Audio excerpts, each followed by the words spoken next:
Elle a dit « Je fais une liste des pour et des contre de notre relation ». Puis elle m'a demandé de quitter la pièce. J'ai répondu « Prends ton temps ». Ensuite, j'ai fait ma propre liste. Elle ne contenait qu'un seul mot, le mot qu'elle a trouvé quand elle a fini sa liste.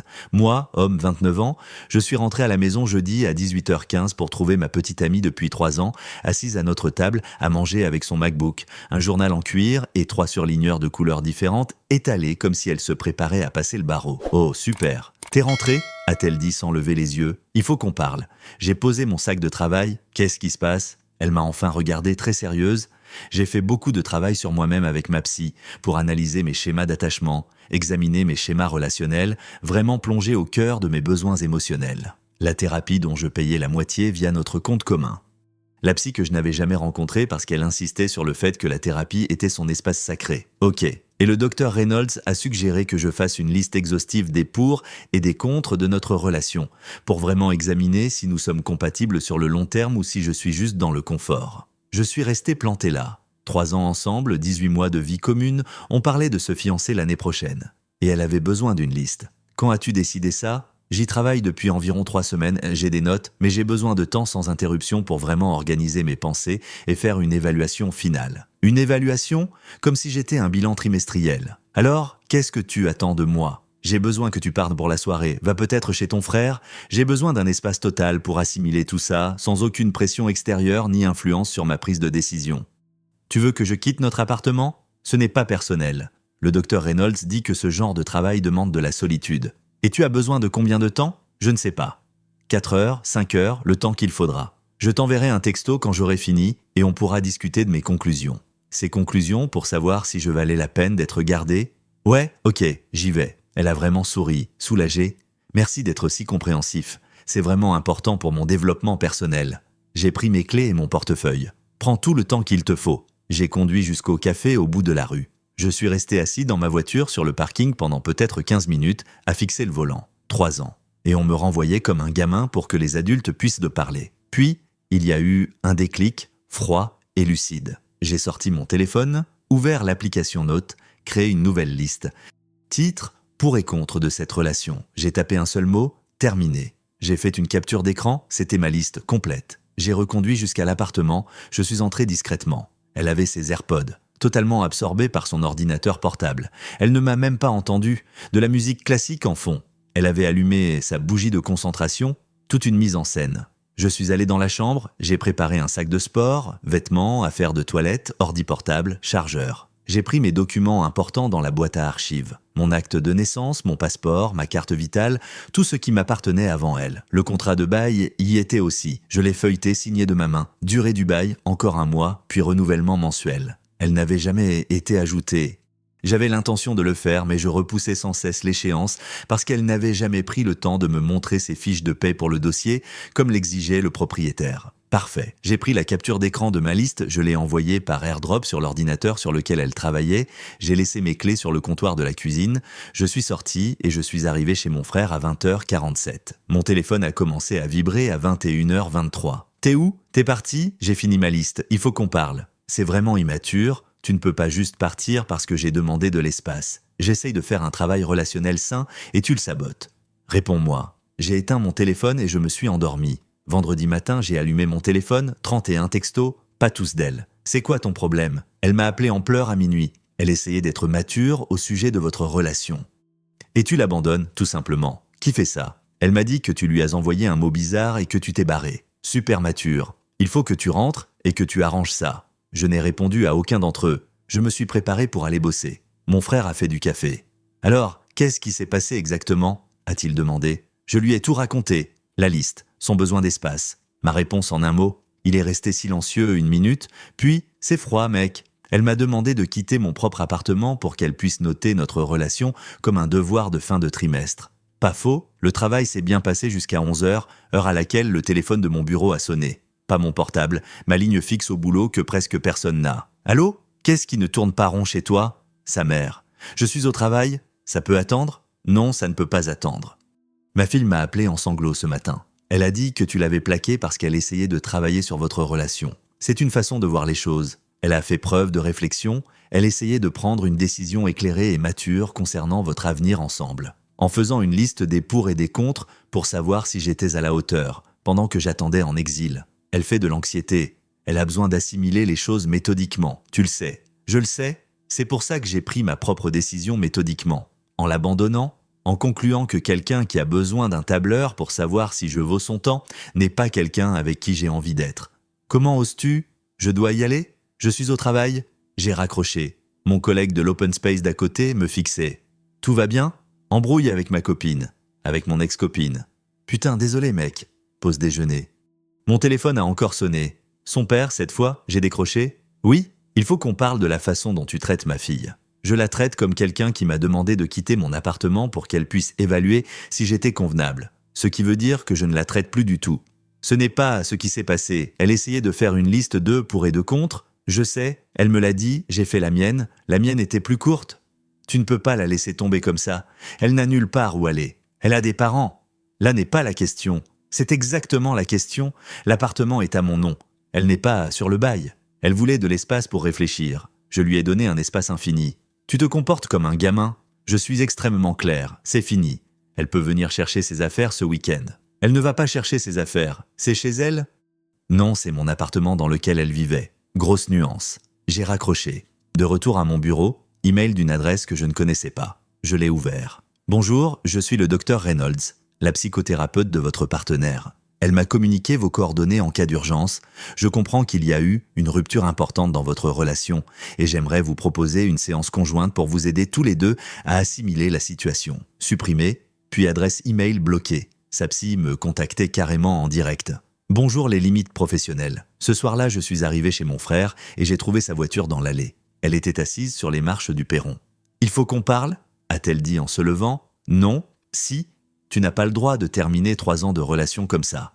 Tu étais littéralement sur le point de terminer 3 ans avec une liste. Je t'ai juste devancé.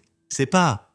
Je n'allais pas y mettre fin. J'essayais de mieux comprendre en m'évaluant comme une voiture d'occasion. Ce n'était pas ça. Qu'est-ce qu'il y avait sur la liste des contres? Elle a cligné des yeux. Quoi? Ta liste des contres. Les raisons pour lesquelles je ne suis pas assez bien. C'était quoi? Je n'ai jamais dit que tu n'étais pas assez bien. Alors pourquoi avais-tu besoin de la liste? Parce que j'avais besoin de clarté sur certaines inquiétudes que j'avais. Quelles inquiétudes? Elle a croisé les bras. Ça reste entre ma psy et moi. C'est ça. Donc, tu as le droit de me juger sur des critères secrets, mais je n'ai pas le droit de savoir où j'échoue. Très axé sur le partenariat, tout ça. Tu déformes les choses. Je clarifie les choses. Tu voulais t'asseoir toute seule pour lister mes défauts. J'ai décidé que je ne voulais pas être avec quelqu'un qui me voit comme un problème à résoudre. Oh mon Dieu, tu es tellement dramatique. Mon frère a ouvert la porte. « Hé, tout va bien ?»« Tout va bien », a-t-elle dit rapidement. « Non, ça ne va pas ?» ai-je répondu. Elle allait justement partir. « Je ne pars pas ?»« On n'a rien résolu ?»« Il n'y a rien à résoudre. Je serai à l'appartement dimanche de 12h à 15h. Tu pourras venir chercher tes affaires à ce moment-là. C'est mon appartement aussi. Non, ça ne l'est pas. Le bail est à mon nom.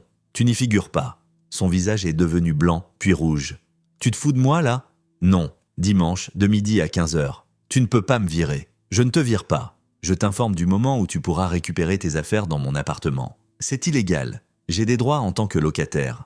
Tu as des droits en tant qu'invité, lesquels ont pris fin quand tu m'as demandé de partir pour pouvoir délibérer si je valais la peine d'être gardé. Elle m'a dévisagé. Elle avait vraiment l'air choquée que je ne sois pas en train de négocier, de m'excuser ou de la supplier. Je n'arrive pas à croire que tu fasses ça. Crois-le. Dimanche, elle laisse monter dans sa voiture, a claqué la portière si fort que je suis presque sûr qu'elle a fendu quelque chose. Elle a démarré en trombe. Mon frère m'a tendu une bière. Tu vas vraiment pas la reprendre? Tu voudrais être avec quelqu'un qui a eu besoin d'une liste de pour et de contre pour savoir si tu étais convenable. Putain, non. Tu as ta réponse. Dimanche matin, je suis arrivé à l'appartement à 11h30. Je voulais être là en avance. Je suis entré. Toutes ces affaires étaient encore là. Elle n'avait rien emballé. Pas une seule chose. Midi, rien. 12h30, rien. 13h. Texto de sa meilleure amie, elle ne viendra pas. Moi, cool. Dans ce cas, j'emballe ses affaires moi-même et je les mets dans le couloir à 15h01. Meilleure amie, tu n'as pas le droit de faire ça. Moi, regarde-moi faire. 13h15, clé dans la serrure. Elle est entrée avec sa meilleure amie, sa mère et son père. La brigade d'intervention familiale au complet. Salut, j'ai dit. Vous êtes en retard. Son père a commencé immédiatement. Il faut qu'on discute de cette situation de manière raisonnable. Il n'y a rien à discuter. Elle doit récupérer ses affaires. Elle vit ici depuis plus d'1 an. Tu ne peux pas la jeter dehors comme ça. Je ne la jette pas dehors. Je récupère mon espace après qu'elle a décidé qu'elle devait évaluer si je valais le sien. Ma copine a fini par parler. Je n'évaluais pas si tu valais mon espace. J'essayais de comprendre mes propres sentiments. En faisant une liste de mes défauts pendant que j'étais en exil. Ça a donné quoi? Ce n'étaient pas tes défauts, c'était des problèmes de compatibilité. Même chose, c'était quoi? Sa mère est intervenue. Elle n'a pas à justifier son processus thérapeutique auprès de toi. C'est vrai. Et je ne suis pas obligé de rester avec quelqu'un dont le processus thérapeutique consiste à me noter. Sa meilleure amie. Tu es tellement déraisonnable. Elle essayait de communiquer ses besoins. Son besoin d'être seule pendant qu'elle jugeait notre relation. J'ai reçu le message 5 sur 5. C'est bien noté. Son père. Écoute, fiston, je ne suis pas votre fils. Silence gênant. Très bien. Eh bien, ma fille a fait une erreur en te demandant de partir. Mais tu fais une erreur encore plus grave en surréagissant comme ça. Est-ce une surréaction ou est-ce une limite? Je ne veux pas être avec quelqu'un qui considère notre relation comme un projet nécessitant une évaluation. C'est assez simple. Les yeux de ma copine se sont remplis de larmes. Pourquoi es-tu si cruel? Cruel? Tu m'as demandé de quitter ma propre maison pour pouvoir faire une liste et voir si j'étais défectueux. J'ai fait ma propre liste. La mienne disait que c'était fini. En quoi est-ce cruel? Parce que tu n'as même pas essayé. Tu ne t'es pas battu pour nous. Me battre pour nous. Tu étais littéralement en train de débattre pour savoir si tu devais me garder. J'essayais d'être logique face à une décision de vie majeure. Et j'ai pris une décision logique moi aussi, immédiatement. J'ai décidé que je ne voulais pas passer ma vie à me demander si j'étais à la hauteur de ta checklist. Sa mère, c'est ridicule. Vous êtes tous les deux ridicules. Asseyez-vous et parlez-en comme des adultes. Non, elle a jusqu'à 15 heures pour faire ses cartons. C'est dans 90 minutes. Son père, ou quoi? Ou j'emballe ses affaires et je les laisse dans le couloir. C'est illégal. Non, ça ne l'est pas. Elle n'est pas sur le bail. C'est une invitée qui s'est un peu trop incrustée. J'ai commencé à sortir des cartons du placard, ceux que j'avais gardés de mon emménagement. J'ai commencé à emballer ses vêtements dans la chambre. Elle m'a suivi. Arrête, tu ne peux pas juste... C'est de la folie. Ce qui est fou, c'est de demander à ton copain depuis 3 ans de quitter son appartement pour que tu puisses le noter comme un examen. Ce n'était pas une notation, c'était une réflexion. C'était quoi les contres? Ai-je demandé à nouveau. Elle a essuyé ses yeux, a regardé sa mère, puis s'est tournée vers moi. Très bien, tu veux savoir? L'un d'eux était que tu te reposes trop sur tes lauriers. Tu ne te surpasses pas. Tu as le même poste depuis 3 ans sans chercher à obtenir une promotion. J'aime mon travail. Exactement. Tu n'es pas assez ambitieux. Et voilà. Quoi d'autre? Tu ne gagnes pas assez d'argent pour qu'on ait le train de vie que je veux pour plus tard. Je gagne 73 000 $ par an et je veux vivre dans une belle maison plus tard avec un jardin, des enfants et de bonnes écoles. Ton salaire ne couvrira pas ça. Sa mère avait l'air mal à l'aise. Sa meilleure amie fixait le sol. Son père a ouvert la bouche, puis l'a refermée. C'était quoi le troisième? Ai-je demandé. Elle a hésité. Allez, tu m'as déjà dit les 2 autres, autant compléter le tableau. Tu es trop casanier. Tu ne veux pas voyager, ni vivre d'aventure, ni rien faire de spontané. Tu es ennuyeux? J'ai hoché lentement la tête. Donc, je ne gagne pas assez d'argent. Je ne suis pas ambitieux et je suis ennuyeux.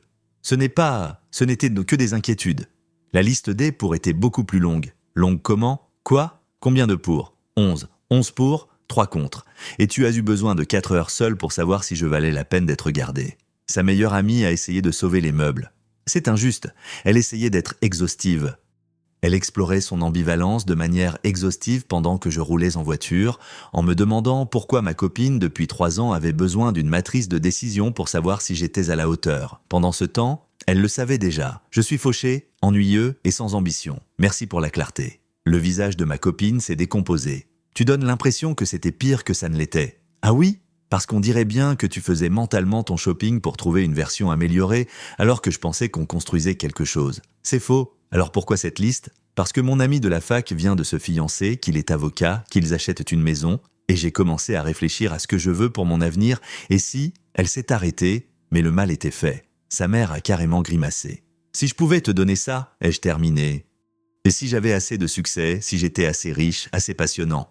Ce n'est pas ce que je voulais dire. Si, c'est ça. Et tu sais quoi? C'est très bien. Tu veux une vie plus riche, plus ambitieuse, plus passionnante? Va la trouver. Mais tu ne la trouveras plus dans mon appartement? J'ai rempli 3 cartons en 40 minutes.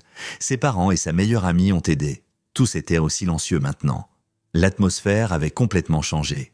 Quand ils ont eu fini de charger sa voiture, elle s'est arrêtée à la porte. « Je suis désolée », a-t-elle dit doucement. « Je ne voulais pas que ça se passe comme ça. »« Tu voulais que ça se passe comment ?»« Je pensais que tu comprendrais, que tu voudrais travailler là-dessus avec moi. » Travailler sur quoi? Gagner plus d'argent? Être plus excitant? Devenir quelqu'un de différent pour avoir une meilleure note sur ta liste? Non, je voulais juste qu'on évolue ensemble. Tu voulais que j'évolue pour devenir quelqu'un d'autre, quelqu'un de plus riche, de plus ambitieux, de moins ennuyeux. Ce n'est pas de l'évolution, c'est de la transformation et ça ne m'intéresse pas. Son père a sorti le dernier carton. Sa mère lui a touché l'épaule. « Viens ma chérie ». Elle m'a regardé une dernière fois. La liste avait 11 pour et seulement 3 contre. Tu étais quand même gagnant. Ce n'est pas une compétition et tu n'as pas à me noter. Ils sont partis. J'ai verrouillé la porte. J'ai changé les serrures le lendemain. 180 $ pour un serrurier à domicile, mais ça en valait la peine. J'ai reçu un texto d'elle ce soir-là. Est-ce qu'on peut au moins en parler? Non. Tu vas vraiment gâcher 3 ans pour ça? Tu étais sur le point de gâcher 3 ans parce que je ne gagne pas assez d'argent et que je suis ennuyeux. Je t'ai juste devancé. Ce n'est pas ce que j'ai dit. C'est exactement ce que tu as dit. Devant témoin, elle n'a pas répondu. Ça fait 1 semaine et demie que j'ai vidé l'appartement. Les choses ont dégénéré comme on pouvait s'y attendre. Le lundi suivant, la confrontation du dimanche, j'ai reçu un email d'un certain Aide et défense des locataires avec pour objet avis d'expulsion illégale. Je l'ai ouvert, 4 paragraphes de jargon pseudo-juridique m'expliquant que je l'avais expulsée illégalement sans préavis, que j'avais violé le droit des locataires et qu'elle avait droit à une indemnisation et à une réintégration immédiate dans les lieux. J'ai appelé mon propriétaire. Bonjour, question bizarre. Mon ex-copine, qui vivait avec moi, prétend que je l'ai expulsée illégalement. Elle n'a jamais été sur le bail. Est-ce que je risque d'avoir des problèmes? Il a ri. Non, vous êtes plus tranquille. Est-ce qu'elle a une preuve écrite comme quoi elle payait un loyer? Non, on partageait les frais. Mais tout partait de mon compte. Alors c'était une invitée. Vous pouvez demander à un invité de partir n'importe quand. Dites-lui d'aller se faire voir. Merci. J'ai transféré l'email à mon ex avec une seule phrase. J'ai parlé au propriétaire. Tu étais une invitée, c'est du harcèlement. Arrête. Elle a appelé immédiatement. Je n'ai pas répondu. Elle a laissé un message vocal. Tu ne peux pas simplement décider que j'étais une invitée, je vivais là. J'ai contribué financièrement, tu me voles. Supprimé. Mardi, sa meilleure amie a débarqué à mon bureau. Oui, carrément sur mon lieu de travail, la sécurité m'a appelé. Il y a une femme ici qui vous demande, elle dit que c'est une urgence. Je suis descendu dans le hall, sa meilleure amie était là, bras croisés. Il faut que tu arranges ça. J'ai dit, je suis au travail, tu dois partir. Pas avant que tu ne m'aies écouté, elle est dévastée. Elle ne peut ni manger ni dormir, son anxiété crève le plafond. Tu la détruis, je ne la détruis pas. J'ai mis fin à une relation où j'étais évalué comme un bilan trimestriel. Elle essayait d'être intelligente pour son avenir. Super, maintenant elle peut être intelligente ailleurs. Tu es tellement sans cœur, elle t'aimait, elle aimait l'idée que je sois plus riche et que j'ai plus de succès. Je ne suis ni l'un ni l'autre. Nous sommes incompatibles. Ce n'est pas ce qu'elle voulait dire. C'est ce qu'elle a dit devant 4 personnes. Le visage de sa meilleure amie s'est crispé. Tu l'as enregistré, n'est-ce pas? Tu vas l'utiliser contre elle. Je n'ai rien enregistré, mais je m'en souviens très clairement, tout comme ses parents, j'en suis sûr. T'es vraiment qu'une pauvre? Le vigile s'est avancé. Madame, vous devez partir? Elle m'a foudroyé du regard. Ce n'est pas fini. Si ça l'est, elle est partie, je suis retourné travailler. Mon manager m'a convoqué 1 heure plus tard. Et tout va bien? La sécurité m'a dit qu'il y avait eu un incident. Embrouille d'ex-copine, c'est réglé? Ça ne se reproduira plus? D'accord, évite juste de ramener tes histoires personnelles au bureau. Oui, absolument. Ce soir-là, je suis rentré chez moi pour trouver mon ex assise dans sa voiture devant mon immeuble, garé sur ma place de parking. Elle est sortie et s'est approchée. Il faut qu'on parle. Non, si, tu ne peux pas continuer à m'éviter. Je ne t'évite pas. Je tourne la page, tu devrais faire pareil. Je n'arrive pas à tourner la page. Tu m'as mise à la porte sans préavis. Tu as eu 3 jours de préavis et c'est toi qui as voulu de l'espace pour voir si je valais la peine d'être gardé. Je n'ai jamais dit que tu ne valais pas la peine d'être gardé. Tu as dit que je ne gagne pas assez d'argent, que je ne suis pas ambitieux et que je suis ennuyeux. C'est plutôt clair. C'était juste des choses auxquelles je pensais. Tout le monde a des doutes. Cool, moi aussi j'avais des doutes. Les miens se sont vite dissipés. C'est fini. Tu ne peux pas juste « je n'accepte pas ça ». Tu n'as pas à l'accepter. Ce n'est pas une négociation. Je ne partirai pas tant qu'on n'aura pas réglé ça. J'ai sorti mon téléphone et j'ai commencé à filmer. Qu'est-ce que tu fais? Je documente le fait que je t'ai demandé de quitter ma propriété et que tu refuses. C'est une violation de domicile. Son visage a pâli. Tu n'oserais pas? Mets-moi à l'épreuve. Elle laisse monter dans sa voiture et est partie. Je n'ai plus eu de nouvelles pendant 2 jours. Puis jeudi soir, mon téléphone a sonné à 23h30. Numéro inconnu. J'ai décroché. Allô? Tu dois payer sa thérapie. Sa mère, pardon? Sa psy dit qu'elle fait une réaction traumatique à ce que tu as fait. Le nombre de ses séances a doublé. Elle a besoin d'un traitement intensif maintenant. Tu dois le payer. Je ne paierai rien du tout. Tu l'as traumatisée. J'ai mis fin à une relation, ce n'est pas un traumatisme. Elle souffre d'anxiété et de dépression et rien de tout ça n'est de ma responsabilité désormais. Tu lui es redevable. Je ne lui dois rien du tout. Bonne nuit, j'ai raccroché. Bloqué le numéro, vendredi, j'ai reçu une lettre chez moi, courrier recommandé provenant d'un cabinet d'avocats. Oh là là, je l'ai ouverte, une lettre de mise en demeure, tout en haut. Mon ex réclamait 4 800 $ pour sa part des dépenses du foyer sur les 18 mois de cohabitation qu'elle estimait être en droit de récupérer. 2 200 $ pour préjudice moral, 600 $ pour les frais de thérapie liés à l'expulsion traumatisante, 350 $ pour les frais de déménagement, des excuses formelles écrites, total 7 950 $. J'ai appelé mon pote avocat. Je lui ai envoyé des photos de la lettre. Il m'a rappelé en riant « C'est à mourir de rire. Je fais quoi ? Rien.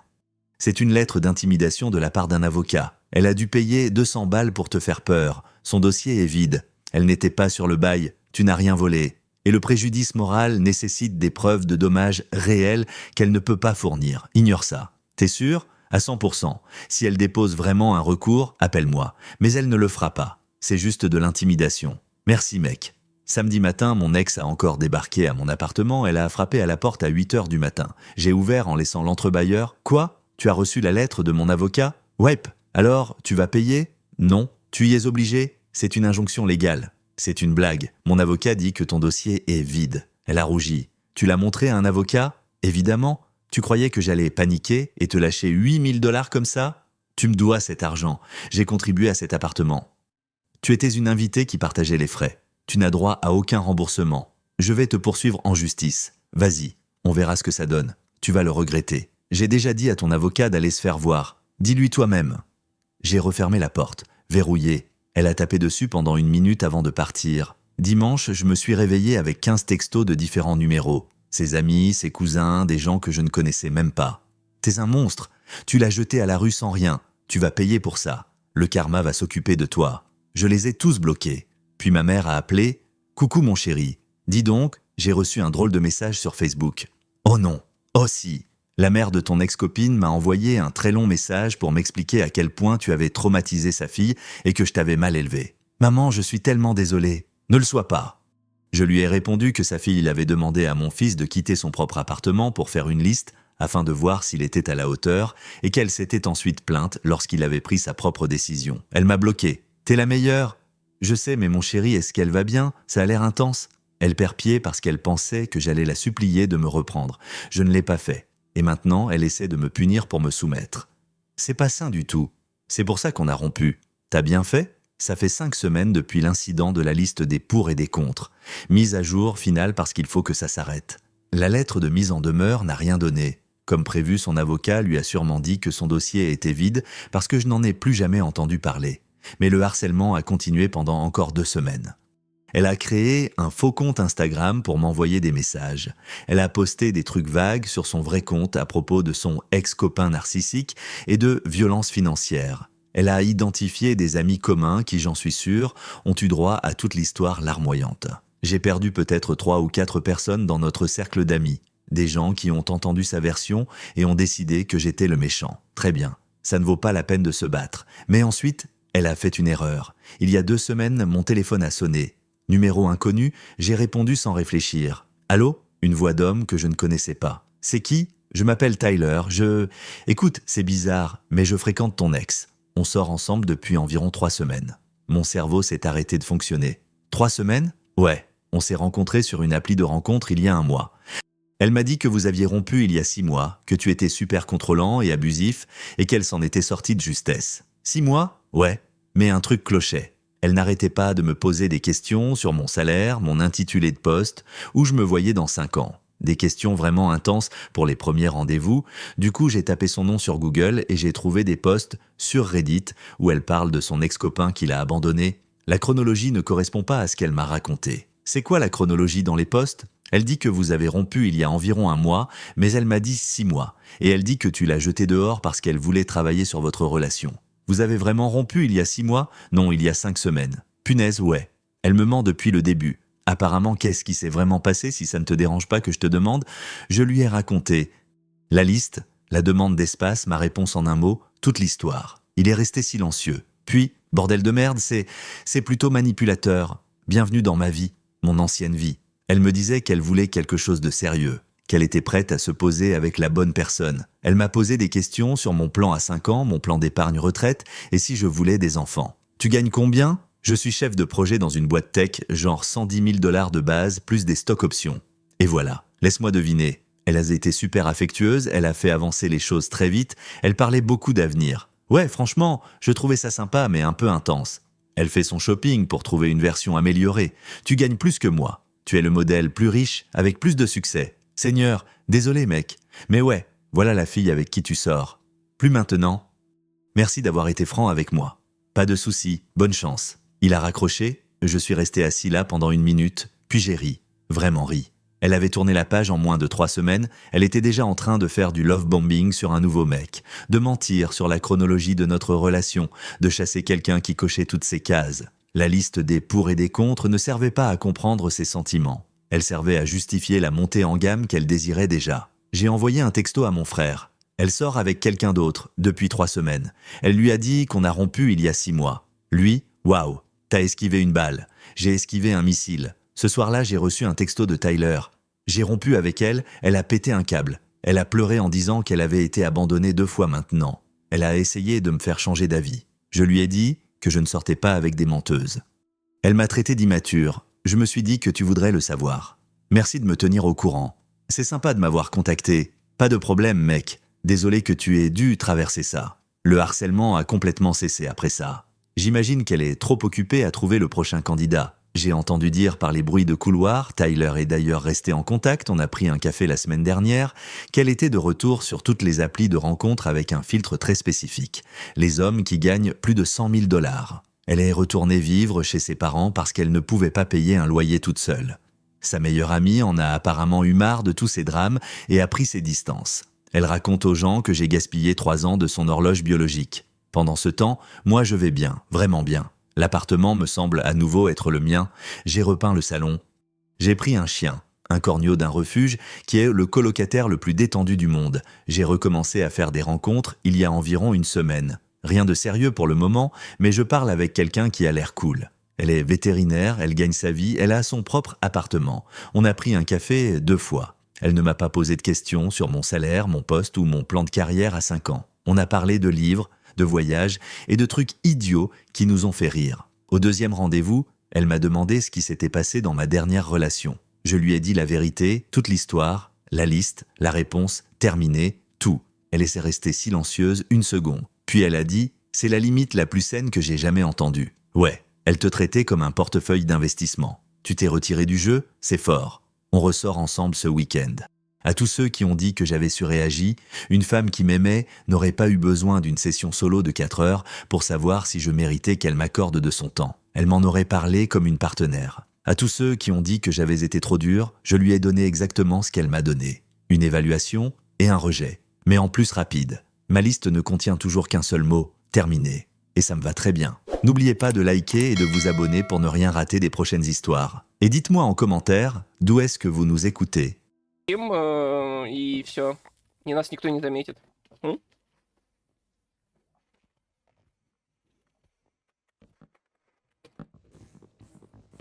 То подъемной тяги, то места не хватает. Что ж такое-то? Ну, в реальности таких проблем-то нету. Там, типа, место-то в любом случае будет, да?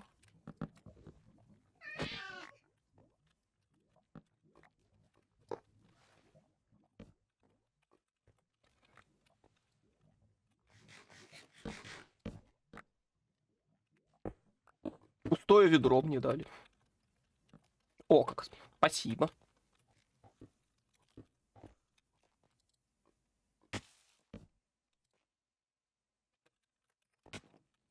Но это моментальная смерть.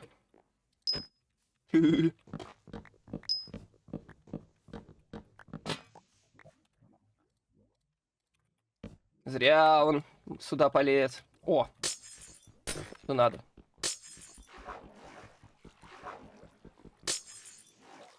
Самое главное, что он хотя бы взлетает.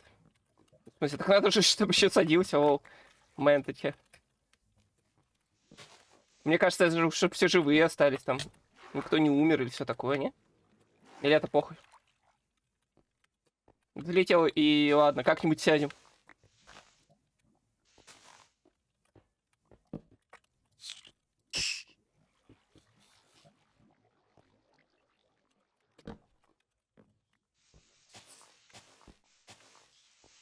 Шасси нет? Да нахуй оно нужно вообще? Шасси это для слабых.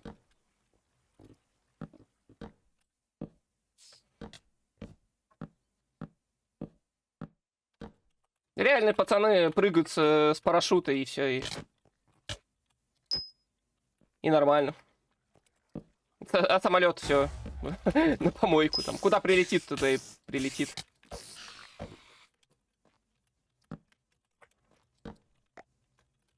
Одноразовый самолет разок взлетел, второй раз уже все, самолет упадет.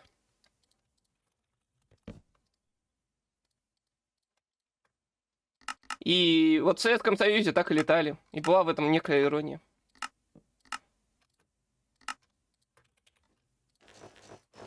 Все, я вооружен. Я очень опасен.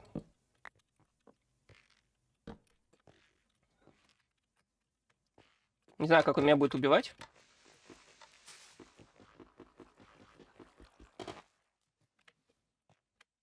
Как ты меня будешь убивать?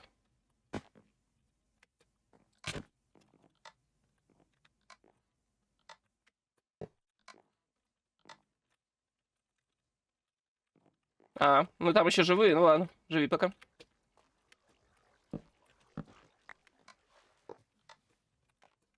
Вот на тебе алмазов. Крафти себе что-нибудь.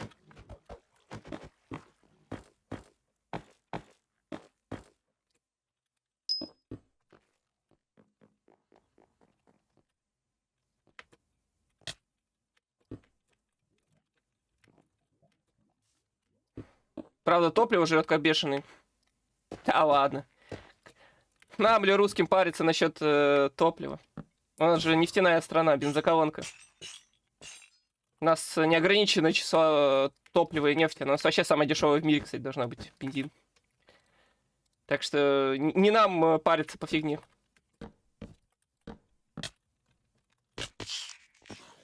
Ебаный зомбик.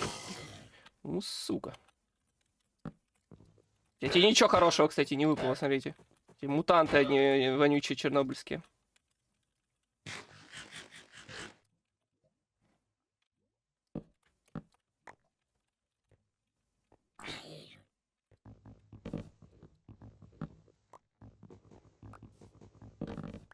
Что-то я даже боюсь Хорус жрать. Мне кажется, он сейчас меня тэпнет куда-нибудь вниз.